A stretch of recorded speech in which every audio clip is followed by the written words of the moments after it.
Imagine a world that constantly tells you to push harder, to work faster, to hustle, hustle, hustle. A world where exhaustion isn't just common, it's almost. Well, it's treated like a badge of honor, right? A sign of dedication. You feel yourself running on fumes, yet you keep pushing because, well, that's what you're told productivity looks like. But what if the real secret to achieving more, to being genuinely healthy, happy, and truly productive, isn't about grinding yourself down? What if it's about strategically, intentionally, and consistently resting? And we're talking about a kind of rest that goes far beyond just hitting the snooze button. That's precisely what we're here to unpack today. Welcome to a deep dive into the habit of resting when needed. Listen to your body and prioritize recovery. Our core mission really is to fundamentally shift your perspective on rest, to transform it from, a mere luxury or even something seen as a weakness. Yeah, weakness. Definitely hear that sometimes. Into a non-negotiable, powerful cornerstone of your overall well-being and, importantly, your peak productivity. And to guide us through this often really misunderstood landscape, we've synthesized insights from leading experts: health, psychology, human performance, blending that, academic rigor with invaluable real-world experiences. So what can you expect from this deep dive? We're going to meticulously unpack the surprising variety of rest types, help you identify your body's unique, often very subtle signals for needing a break, and crucially, debunk those pervasive myths that relentlessly keep you trapped in that cycle of overwork and under-recovery. Plus, we'll equip you with a robust toolkit, practical, actionable strategies for seamlessly weaving restorative breaks into the very fabric of your daily life. Get ready to discover why resting isn't just about slowing down. It's actually about going faster, yes, but with vastly more clarity, more purpose, and sustainable energy. This is about working smarter, not just harder. Okay, let's unpack this fascinating, yet frankly quite troubling modern paradox. Why is it that we're so universally tired, yet we actively resist resting? Even when, every fiber of our being is screaming for it, there's this deeply ingrained cultural motto, isn't there? Especially pervasive among younger working generations and in those high-achieving environments. Do more, work faster, hustle, hustle, hustle. It's not just a phrase, it's become a societal expectation, almost a commandment. It truly has, and it's insidious, really. We've witnessed how clocking insanely long hours, sometimes skipping meals, sacrificing personal time, even neglecting basic self-care, how these things have ironically become these so-called badges of honor. Right, like proof you're dedicated. Exactly. They're flaunted as proof of dedication, a do-whatever-it-takes attitude that's supposedly the pathway to success.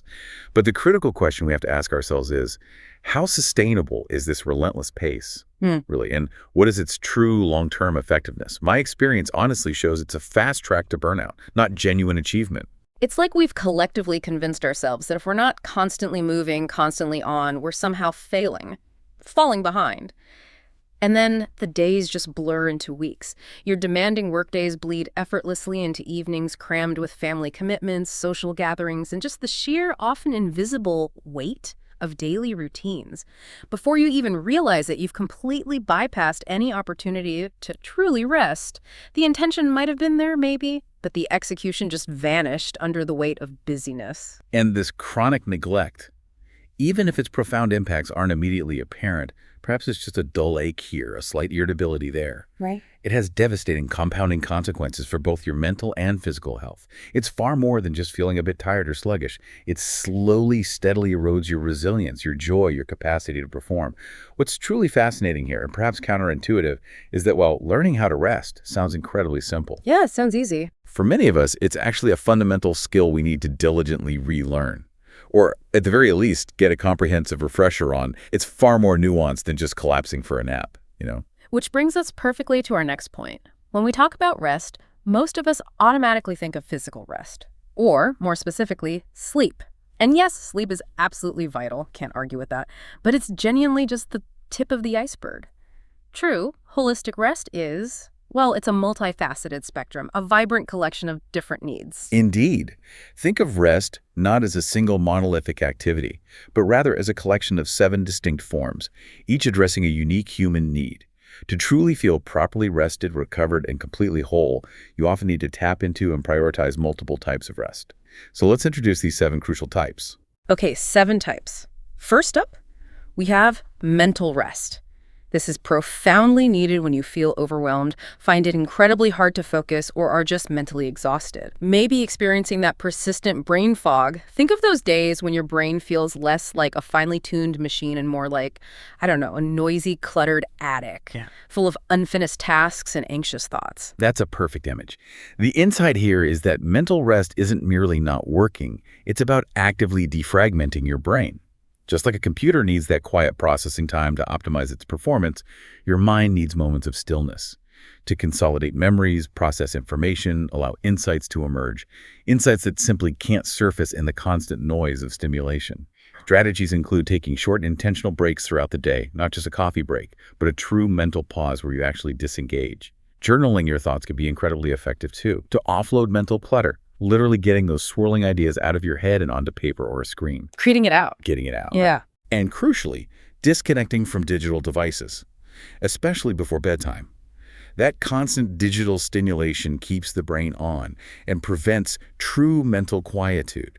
It makes it hard to calm your thoughts and achieve that deep, restorative rest. Makes sense. Then there's physical rest. This is required when your body is genuinely physically exhausted, maybe aching or experiencing pain from exertion. It's not just about, collapsing onto the couch for a passive break, is it? Exactly. That's a great distinction. Physical rest encompasses both passive rest, like sleeping, which is absolutely essential for deep muscle repair, hormone regulation, overall bodily restoration at a cellular level. Yeah. But it also critically includes active rest. Active rest. Tell me more. Things like restorative yoga, gentle stretching, maybe a leisurely walk, or even professional care treatments like a massage. The nuance here is crucial. Active rest helps muscles recover without further strain. It promotes blood flow, reduces lactic acid buildup, enhances flexibility, all without adding to the fatigue. It's about gentle movement that aids recovery rather than intensifying effort. If you keep pushing a physically exhausted body, you're not building strength. You're just inviting injury and delaying real recovery. Got it. Active and passive. Okay, next, social rest. This is for those moments when interacting with others, even people you genuinely enjoy, becomes draining or just depletes your energy. You know that feeling. After a big, lively social event or maybe a long day of meetings where you just want to be completely alone in silence, that's your cue, right? Your very clear cue for social rest. Absolutely. The strategies here are both intuitive and vital.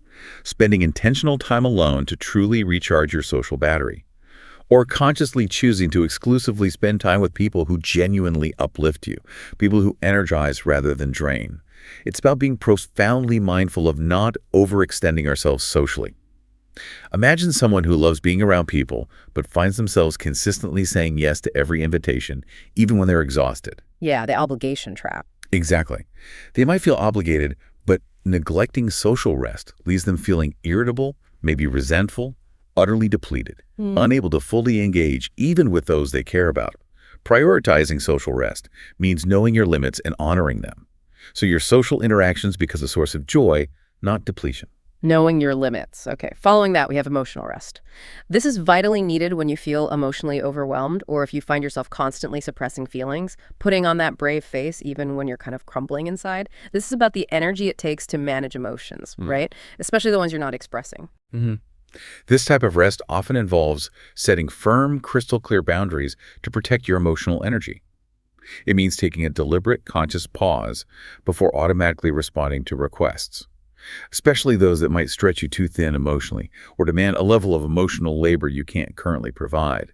And a profound strategy is finding safe, judgment-free environments where you can authentically express your feelings, whether that's with a trusted friend, a family member, a journal, or, a professional therapist. For instance, someone might constantly perform happiness at work, suppressing their anxiety. It's in there. Without emotional rest, they might snap at loved ones later or withdraw, feeling increasingly isolated. Allowing yourself to be vulnerable in a safe space can be incredibly restorative, like letting out a breath you didn't know you were holding. That's powerful. Okay, and then sensory rest. In our hyperstimulated world, gosh, we are constantly bombarded by input, aren't we? The relentless ping of notifications, bright artificial lights, persistent background noise, busy visual environments. Sensory rest directly addresses that chronic overload. This is where intentional digital detoxes truly come into play. Actively practicing meditation in a quiet, dimly lit space can help to quiet both the external noise and the internal chatter. Some people even explore sensory deprivation therapies if they're accessible, which involve removing most external stimuli to completely reset their sensory systems. It's about giving your senses a much-needed break from the constant assault of modern life. Without sensory rest, you might find yourself feeling constantly on edge, irritable, or even suffering from headaches, simply because your nervous system is perpetually overstimulated. Taking a walk in a quiet park, or simply closing your eyes for a few minutes, that can offer immediate relief. A quick reset. I like that. The sixth type is spiritual rest. This helps you reconnect with a profound sense of purpose, belonging, meaning in life, something larger than yourself. It's about nourishing your inner spirit, your soul. Strategies for spiritual rest can involve engaging in community activities that deeply align with your personal values, volunteering for causes you genuinely care about, or seeking guidance from mentors who inspire you to find deeper meaning and connection beyond your daily tasks and material pursuits. It's about feeling a part of something larger than yourself, recognizing your contribution, aligning with your core beliefs. Without spiritual rest, many people report feeling a profound sense of emptiness or aimlessness, maybe a lack of fulfillment, even if their material needs are met. And this isn't necessarily about religion, by the way. It's about connecting with your core values and purpose. Got it. And finally, the seventh type, creative rest. This is for when you feel utterly uninspired, completely unmotivated, or just creatively blocked, like hitting a wall. It's far more than just passively waiting for inspiration to strike, isn't it? It's an active process. Oh, definitely active.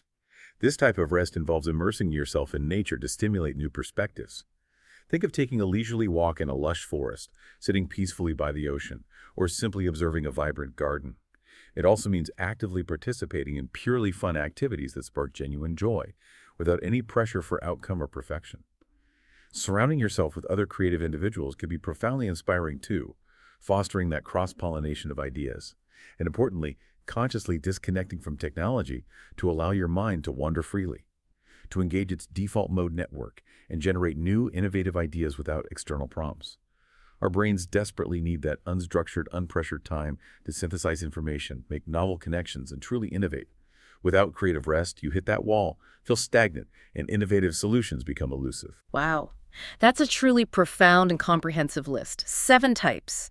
It really drives home the point that rest is so much more than just hitting snooze on your alarm.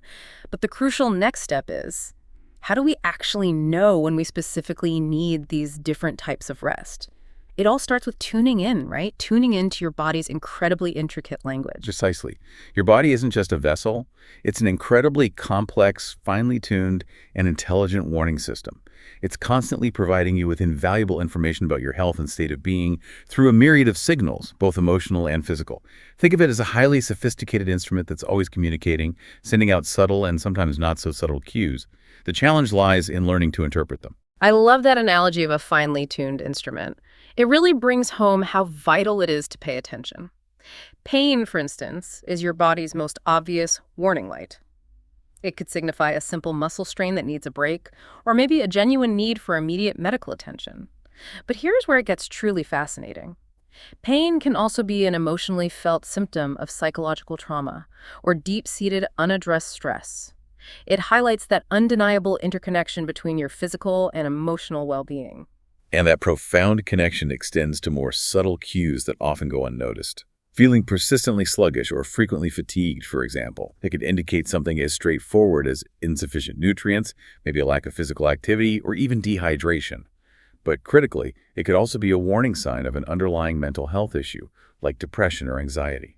Learning to deeply listen to these signals, to truly understand what your body is trying to tell you, that's the first and most critical step towards understanding what's causing you to feel unwell, and thus, what kind of rest you truly need. Let's delve into some crucial signs that specifically tell you to prioritize rest, particularly relevant to both intense physical activity and mental strain. First up, persistent fatigue. This isn't just feeling tired at the end of a long day. This is that profound feeling of being utterly exhausted all the time. Even after what seems like a perfectly good night's sleep, your body just doesn't feel refreshed. Yes, and the implications of ignoring this are severe and far-reaching. Ignoring persistent fatigue leads directly to decreased physical and cognitive performance, a significantly increased risk of injury during physical activity, and a profoundly weakened immune system, making you more susceptible to illness. Chronically insufficient sleep and rest also dangerously elevate your risk of serious chronic conditions like type 2 diabetes, obesity, heart disease. So it's not just about feeling groggy, it's about significant long-term health impacts that accumulate over time. Wow. Okay. Next, lingering muscle soreness. We're all familiar with that satisfying post-workout ache, DOMS, right? But if that soreness persists for days on end, far longer than the usual 24-48 hours, that's a key, undeniable sign of overtraining. That prolonged soreness means your muscles haven't had adequate time to fully repair and rebuild. Overtraining leads to muscle fatigue, reduced capacity for recovery, and ultimately makes you much more susceptible to injury and actively hinders your progress in your fitness goals. Your body's quite literally telling you it needs more time to repair and adapt. Pushing through this can lead to regression, not progress. Regression, okay. Then there's decreased performance. If you suddenly find yourself struggling to hit your usual weights or maintain your pace during a run, or even just feel noticeably slower or weaker than usual during a routine activity, that's a bright red flag. It's your body's direct message. You're pushing too hard without adequate recovery. Overtraining consistently leads to decreased strength, endurance, and overall performance. Don't try to power through this. Ignoring these warning signs can set you back significantly, leading to demotivation and even injury. It's an efficiency issue, really. You're working harder for less return. Working harder for less return. Yeah. Yeah. My favorite, or perhaps least favorite, is lack of motivation. If you find yourself consistently making excuses to avoid workouts or feeling mentally drained just thinking about tasks you once enjoyed, your mind is clearly communicating a deeper need. This is your mind's clear way of signaling a dire need to take a step back and recharge. Pushing through when you're mentally drained can lead directly to profound burnout, where even the simplest tasks feel monumental. It's a critical indicator that your mental energy reserves are running dangerously low, and trying to force mental output will only deepen the deficit. Deepen the deficit. And watch out for overuse injuries. This is persistent pain or discomfort in specific areas like your joints or tendons. These are not just minor aches you can ignore, are they? No, they are clear indicators of overuse. Your body literally breaking down under continuous unrecovered strain. Think of that dull ache in your shins after suddenly upping your running distance too quickly. Or the persistent elbow pain from too many hours at the keyboard with poor ergonomics. These aren't just minor aches, but common examples like shin splints, tennis elbow, tendinitis, plantar fasciitis, even stress fractures, signaling a deeper issue that, if ignored, can lead to much more serious, debilitating injuries and dramatically longer recovery times, completely halting your progress. Yikes. Another key physiological signal often overlooked is an elevated resting heart rate. If your heart rate when you're at rest is consistently higher than your usual baseline, that's important data. Absolutely. A consistently higher resting heart rate can be a clear, objective sign of overtraining or insufficient recovery. Monitoring this metric, perhaps first thing in the morning before you even get out of bed, offers valuable real-time insights into your body's specific recovery needs. It tells you whether you're pushing too hard or are maybe on the verge of overdoing it. It's a direct window into your autonomic nervous system state. A direct window. Interesting. And paradoxically, while regular exercise is supposed to build immunity, decreased immunity can be a sign of pushing your body too far without rest. That's a critical point, often misunderstood. Overtraining doesn't boost your immune system. It can actually weaken it, making you far more susceptible to illness, infections, even prolonged recovery from minor ailments. If you find yourself getting sick more often, struggling to shake off a cold, or feeling generally run down, it might be a clear signal to dial back your training intensity and prioritize rest. Your immune system needs energy to function optimally, just like everything else. Okay. Finally, unhealthy weight loss. We often associate exercise with weight loss goals, but rapid or unexplained weight loss without conscious intent, especially when combined with high activity, that can be a worrying signal. This can strongly signal that you're pushing yourself too hard without giving your body the sufficient fuel it needs to recover properly. It suggests a significant caloric deficit that's not supporting your body's metabolic and recovery needs, especially when coupled with intense physical activity. Your body is literally consuming its own resources to keep up, which is unsustainable and detrimental to long-term health and performance. So we've talked about these individual signals, but what's truly fascinating here is how often emotional and physical cues are profoundly interconnected, speaking the same language, really. For example, if you're feeling worried and a little agitated and simultaneously notice your heart is beating fast and my shoulders feel tense, these are often pointing to the same underlying issue, like anxiety or chronic stress. They're two sides of the same coin. Precisely. And knowing they're connected helps you respond holistically, treating the whole system. For that feeling of persistent worry or racing thoughts, try writing down those negative thoughts. And then, very intentionally, rewriting them with a more positive, rational, or problem-solving perspective. For those tense, tight muscles, a simple walk with a friend can not only improve circulation and oxygen flow, but also provide that beneficial social connection we talked about with social rest, simultaneously addressing both the physical and emotional tension. And it can get even more serious, sometimes requiring professional attention. Consider the emotional signal of growing agitation and excitement, feeling like I can accomplish anything, constantly racing thoughts, alongside the physical signal of haven't slept more than a few hours at a time in 2 days. These are not just signs of being driven. In a scenario like that, where multiple severe emotional and physical signals align in such an extreme way, these combined indicators could very clearly suggest something like a manic episode, which can be a feature of bipolar disorder or other serious mental health conditions. This highlights the critical, sometimes life-saving importance of having a proactive plan with a trusted healthcare team, diligently journaling daily feelings and sleep patterns, practicing strong self-advocacy to address symptoms early and prevent more serious consequences. Listening to your body, no matter how subtle or severe the signal, is not just a good habit. It's a vital skill for long-term health and even crisis prevention. Now that we've really tuned into our body's signals, let's tackle some deeply ingrained, pervasive myths about rest that hold us back from truly recovering. The first, and arguably the most common, is, if I rest, I will get less done. It's so deeply embedded in our work ethic, this idea that resting means sacrificing productivity or ambition. You've hit the nail on the head. So many people automatically believe they will get less done if they schedule dedicated time to rest and relax.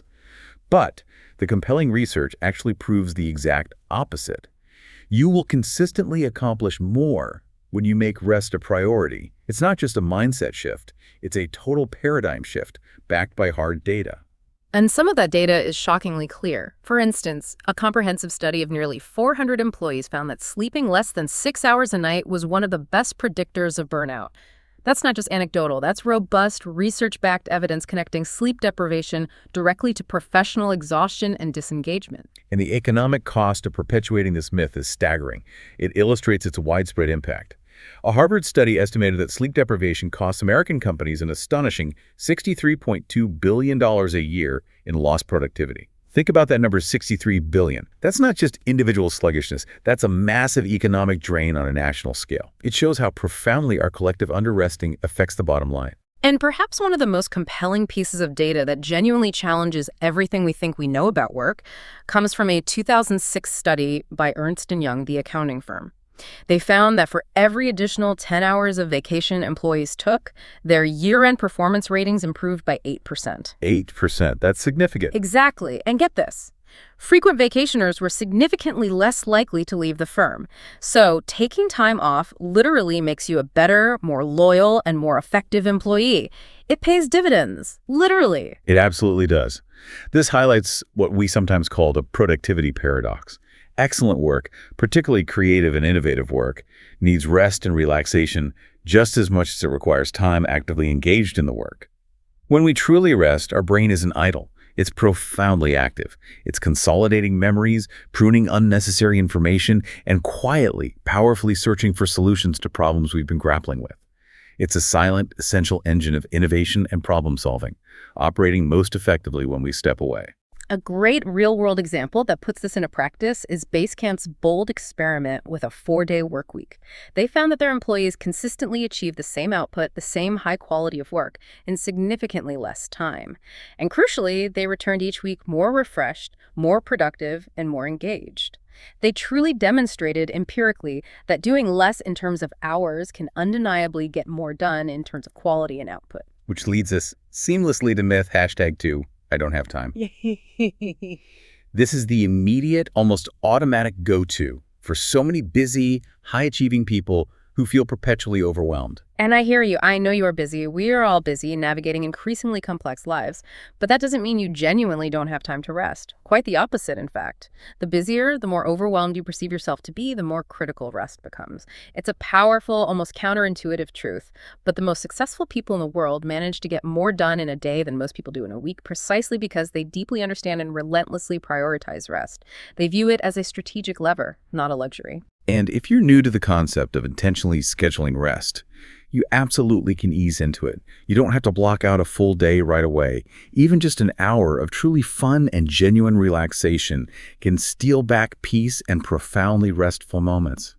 Think about it. 60 quick, uninterrupted minutes. You could watch an episode of your favorite show, take a restorative power nap, engage in a creative activity you love, or just laugh until your belly hurts with a friend. The key is starting somewhere and building momentum. But what's truly at stake if you don't make the time? If you consistently neglect to pause or rest, the consequences are severe, cumulative, and debilitating. Chronic depression, escalating anxiety, debilitating sleep disorders, maybe unhealthy overeating as a coping mechanism, profound exhaustion that permeates every aspect of your life, and a whole host of other serious health issues. This isn't just about feeling a bit tired occasionally, it's about your long-term physical, mental, and emotional well-being being systematically eroded. Exactly. So my sincere challenge to you listening is this. Schedule at least a couple of hours of dedicated rest and relaxation time every single week for the next 30 days. And honestly, if you can manage it, a full 24 hours would be ideal. Make it non-negotiable. Put it on your calendar like any other important appointment.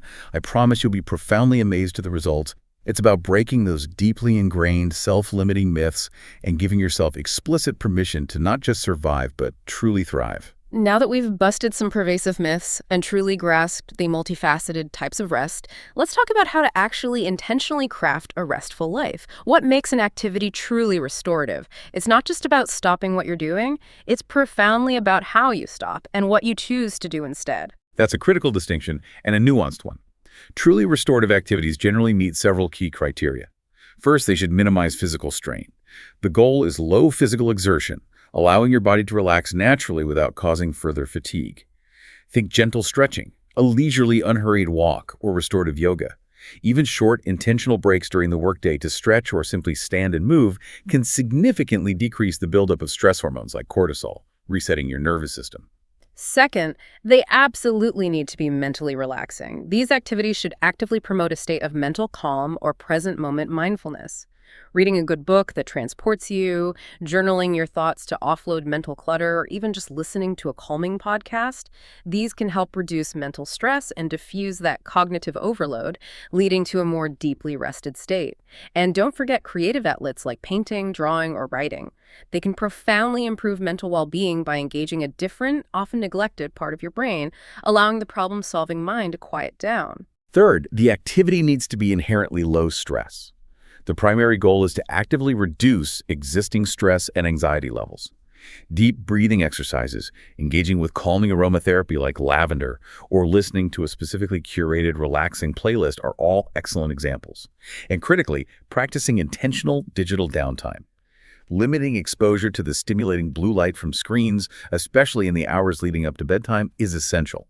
Social media feeds and bright screens negatively impact your sleep schedules and dramatically decrease the quality of your deep rest. This isn't just about eye strain, it's about brain stimulation. Yeah, that blue light thing is huge. Fourth, and this might seem incredibly obvious, but it's foundational, the activity has to be genuinely enjoyable for you. Engaging in activities that you intrinsically like enhances the relaxation effect exponentially and significantly improves the quality of your rest. It's about consciously stepping away from daily responsibilities, demanding tasks, work-related pressures, allowing your mind to truly recharge in a way that feels like a treat, not another chore. And finally, the environment matters profoundly. A quiet, comfortable, and genuinely soothing environment significantly enhances the effectiveness of rest-promoting activities. Creating a personal sanctuary, even a small corner, that feels calming and safe is key.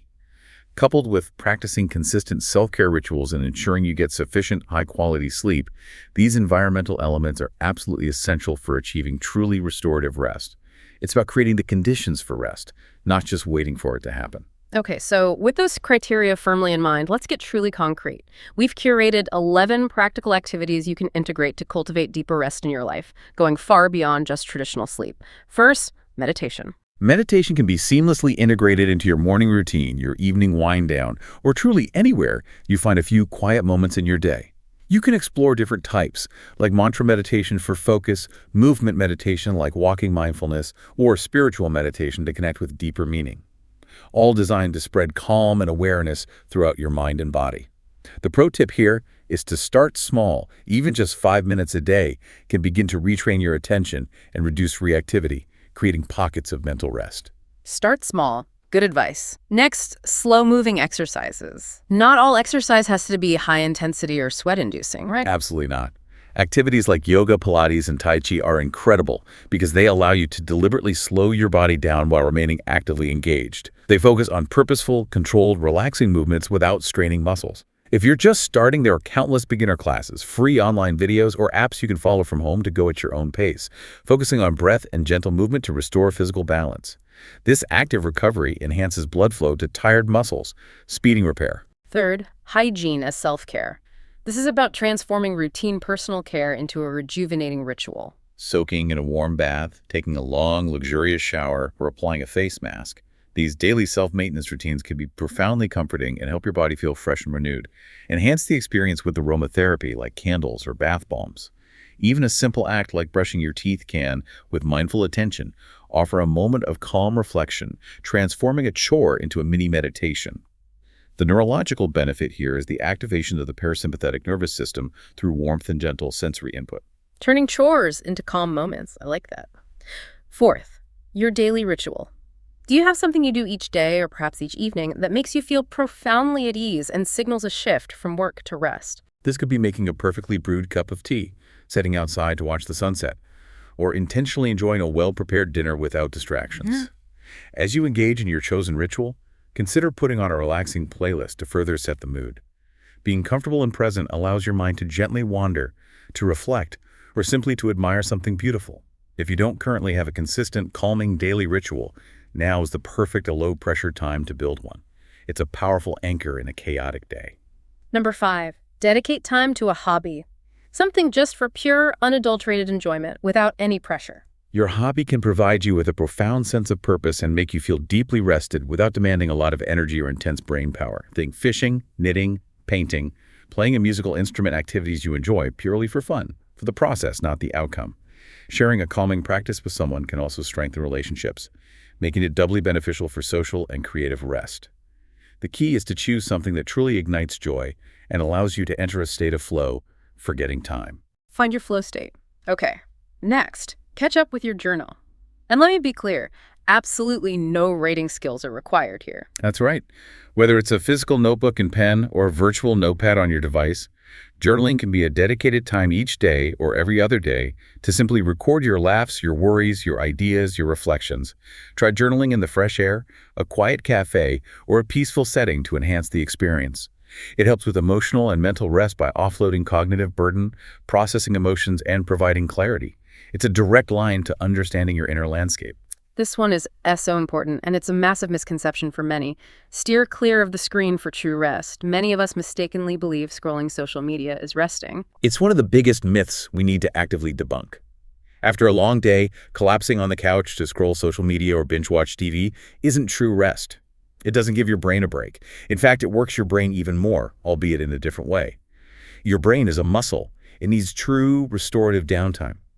When you're focused on bright lights from screens, watching fast-paced content, or playing video games, your brain is still receiving constant information and stimuli.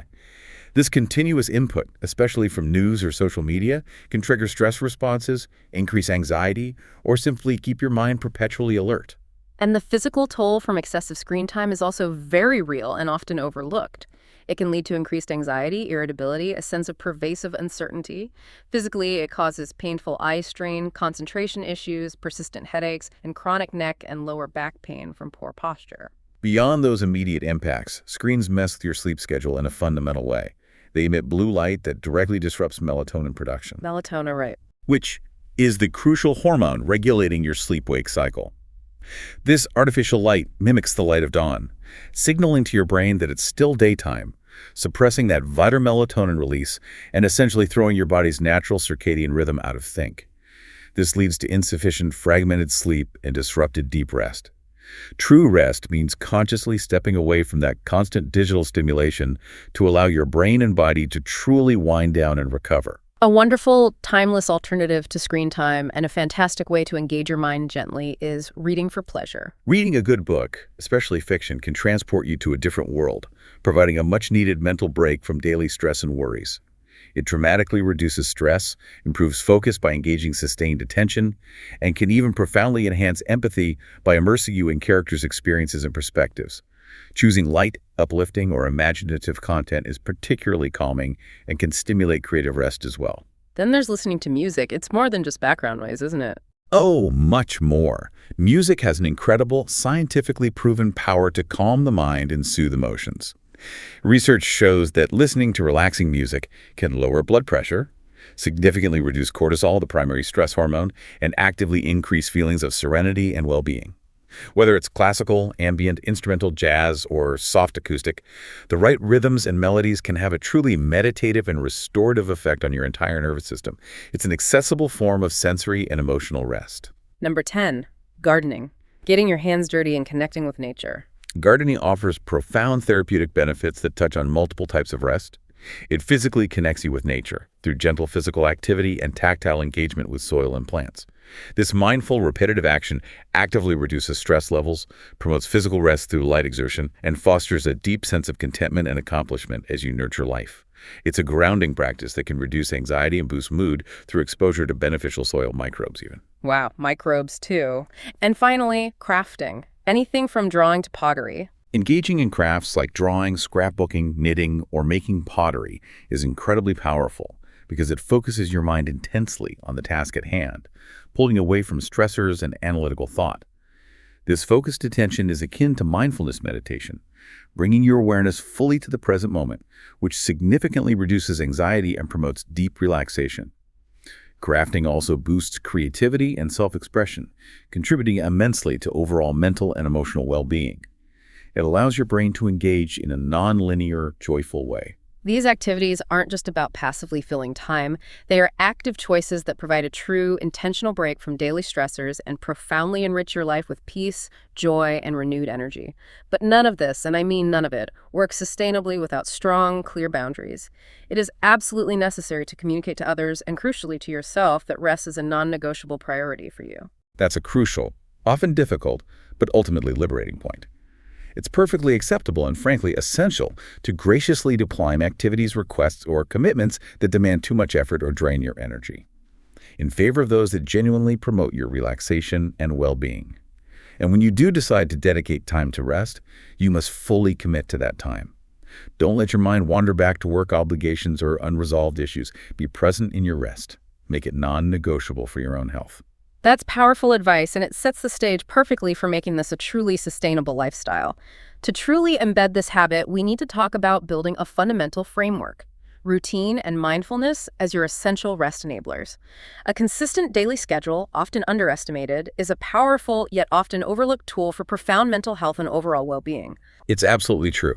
The benefits of a well-structured routine are significant and widely documented. A predictable routine profoundly reduces stress and anxiety, because predictability lowers uncertainty. It allows your brain to shift from a constant state of vigilance to one where you can focus on the present moment rather than perpetually worrying about what's next. It also dramatically improves sleep quality. Consistent sleep and wake times regulate your body's internal clock or circadian rhythm, leading to better mental clarity, improved mood, and sustained energy throughout your day.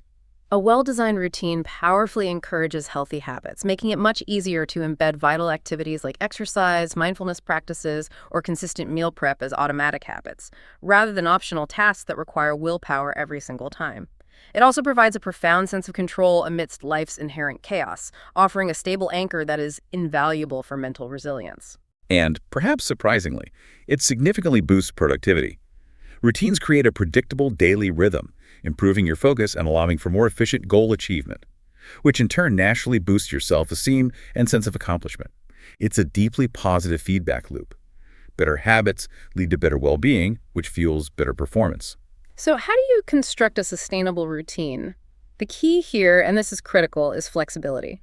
Don't aim for rigid perfection. Start with the absolute basics. Aim for consistent wake-up and bedtime, regular meal times, and dedicated non-negotiable time for relaxation and self-care.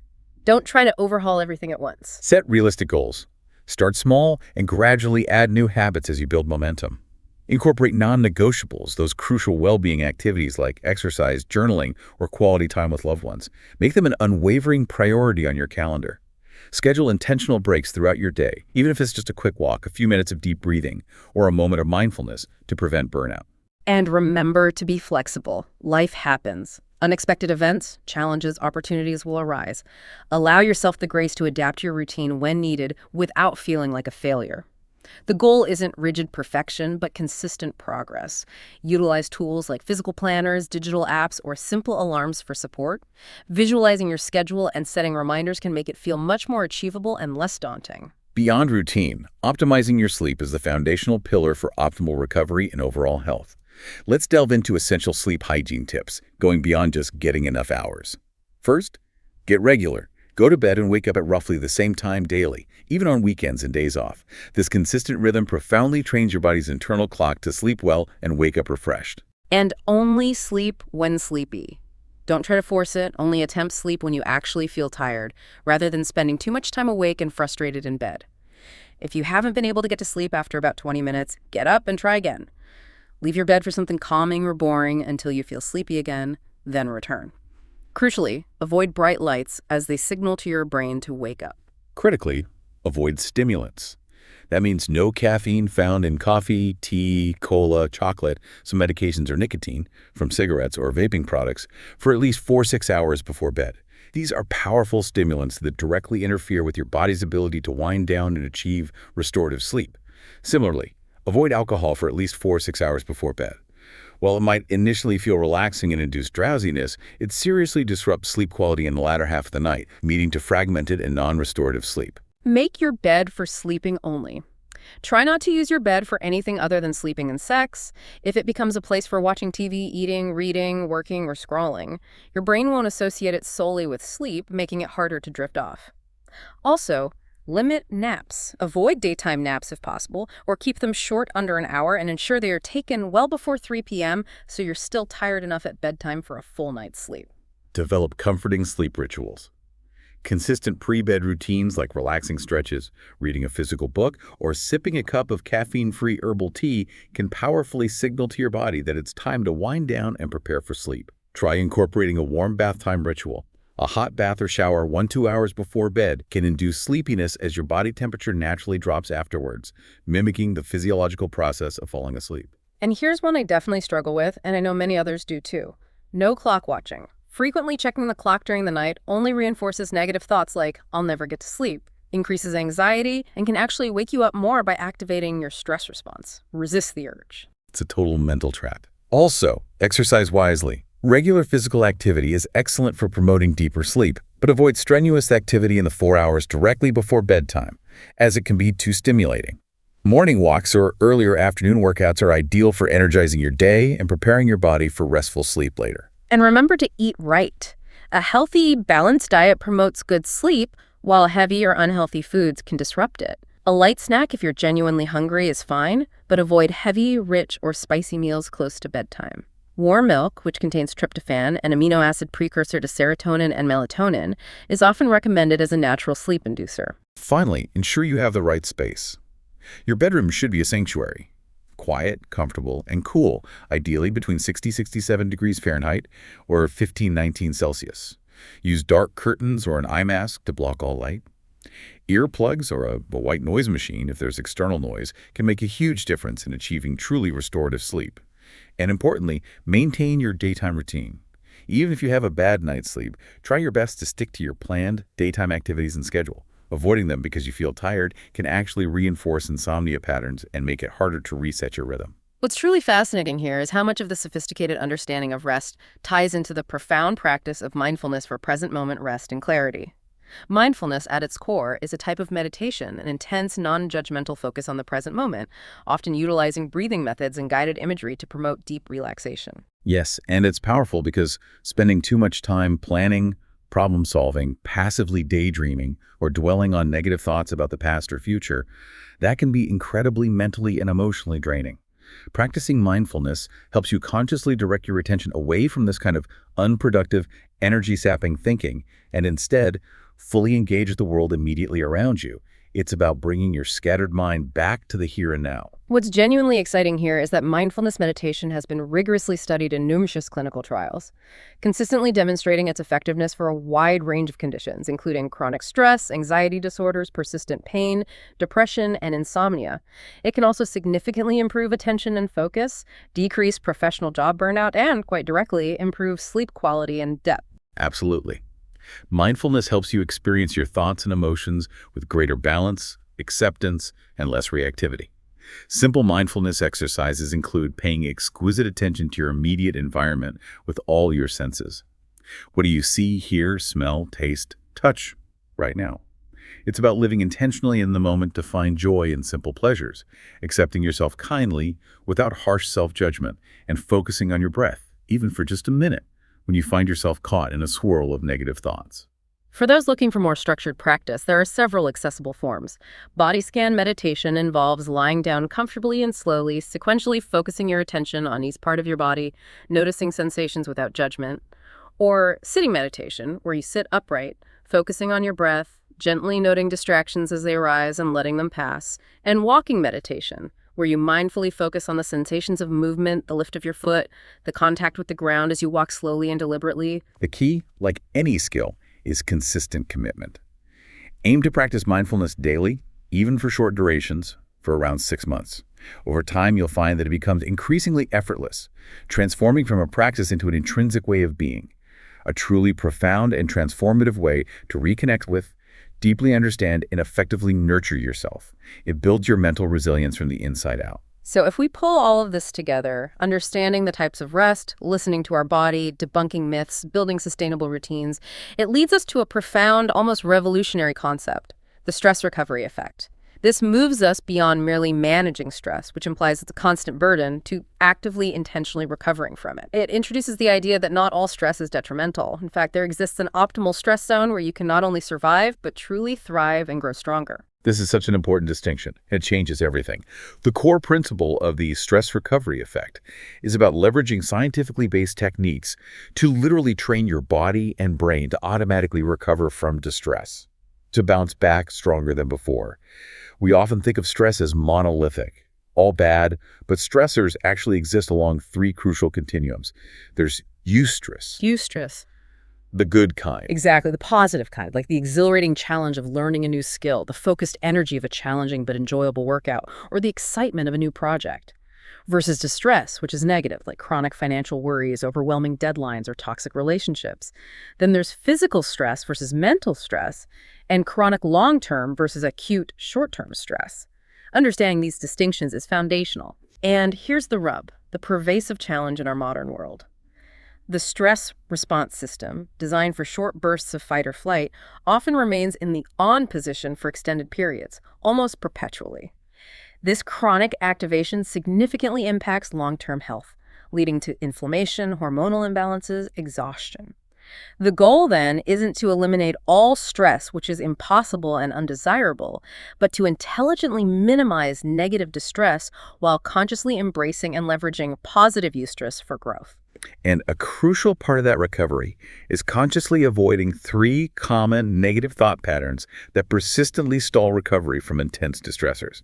These are often called the 3 Ps. Personalization. Personalization. The idea that it's all about me, like this bad thing happened because of me, it's my fault. Then there's pervasiveness, the belief that it affects everything. This one problem will ruin everything in my life. And finally, permanence, the feeling that it will last forever. This negative situation will never get better. Recognizing and actively challenging these mental traps is absolutely fundamental to breaking free and initiating recovery. Okay, so how do we practically apply this powerful stress recovery effect? We need a personal stress recovery toolbox. First, let's talk about response strategies for immediate relief from acute, high-stress situations. These are your intervention tools when you feel triggered or overwhelmed. Think of these as your quick response kit, your immediate circuit breakers. Key techniques include breathe it out, deep diaphragmatic breathing to activate the vagus nerve and parasympathetic system. Stretch it, physical release of tension stored in the body. Let it go, releasing emotional burden through journaling or talking. Pause it, taking a momentary conscious break to reset. And laugh it up, using humor to shift perspective and release endorphins. These help you regain a sense of control and physiological balance when your stress response has been acutely triggered. Then we have lifestyle strategies for long-term prevention and sustained well-being. These are the tools you integrate into your daily life to consistently keep you in that optimal stress zone and proactively reduce chronic distress. These are about building a deeply resilient foundation. They include, think about it, reflective practices like meditation or journaling, sense it, engaging your senses to ground yourself, like mindful eating or appreciating nature. Reduce it, actively minimizing unnecessary stressors in your life, such as decluttering or learning to say no. Forgive it, releasing grudges, which are chronic stressors. Move it, consistent physical activity. Eat it up, prioritizing nutrient-dense, balanced nutrition. And of course, give it a rest, incorporating overall recovery, which is what this entire deep dive has been about, ensuring all types of rest are met. Here's where the true genius lies, the power of pit stops. By repeatedly training your brain and body with eustress, those positive, growth-oriented stressors, you can literally condition your stress response to trigger recovery more effectively, almost automatically. It's precisely like building mental and physical muscle. You introduce eustress into your life physically, mentally, emotionally in controlled doses. The exercise, recover, repeat formula isn't just for physical fitness, it's a blueprint for building resilience across your entire being. Life is dependent on us pushing our bodies, stretching our minds, bravely facing our fears, but always with that crucial intentional recovery built in. It's about creating a powerful physiological and psychological rhythm. This systematic engagement with challenge followed by recovery strengthens your adaptive capacity, making future stressors less impactful. And connecting this back to breaking the fear behind anxieties. By taking controlled, intentional steps towards stressors, backing off to recover, and then engaging again, you can fundamentally learn to calmly face situations that once terrified you. It's a sophisticated form of exposure therapy for your stress response, building confidence and competence brick by brick. Ultimately, while managing what you can control, your routines, your boundaries, your immediate responses, is absolutely vital for survival and functioning. Truly thriving involves moving beyond mere management, proactively engaging with factors you cannot always control. This is often framed as a profound spiritual journey, emphasizing the importance of understanding your personal passions, your deepest dreams, your long-term goals, developing a clear, guiding mission statement to steer your life. It's about finding a deep sense of purpose and a compelling vision for sustainable well-being that transcends the day-to-day grind and gives your rest true meaning. We've explored the habit of resting not as a mere luxury, but as an indispensable pillar for your health, your performance, your mental clarity, and your overall well-being. From recognizing the 7 distinct and crucial types of rest to tuning into your body's unique, subtle signals, we've seen how intentional breaks can fundamentally transform your relationship with stress and productivity, making you more effective and, frankly, more joyful. Remember, dismissing rest with those pervasive myths like, I'll get less done or I don't have time, doesn't make you more resilient. It only sabotages your true potential and burns you out faster. The compelling research is unequivocally clear. Prioritizing rest doesn't just prevent burnout, it actively makes you more focused, more creative, more innovative, and ultimately more productively powerful in every aspect of your life. So consider this provocative thought. In a world that constantly, relentlessly demands more from you, what if the single most powerful act of productivity, of self-care, and of profound personal growth isn't about pushing past your limits until you break? What if it's actually about mastering the sophisticated art of the strategic, intentional pause, allowing yourself to truly recover, to deeply reflect, and to courageously re-engage with the world with renewed vigor, with astonishing clarity, and with sustainable purpose? How might your life, your most important work, and your deepest relationships truly flourish if you consistently honored your body's subtle whispers for rest, long before they escalate into overwhelming, debilitating shouts of burnout? This is about preemptive self-care, isn't it? About investing in your future self. This deep dive has armed you with knowledge, with insights, and with practical strategies. Now the invitation is entirely yours. Choose just one small step. Perhaps one type of rest you've neglected, or one habit from our comprehensive toolkit, and begin cultivating the habit of resting when needed. Start today. Your body, your mind, and your spirit will thank you not just tomorrow, but for years to come.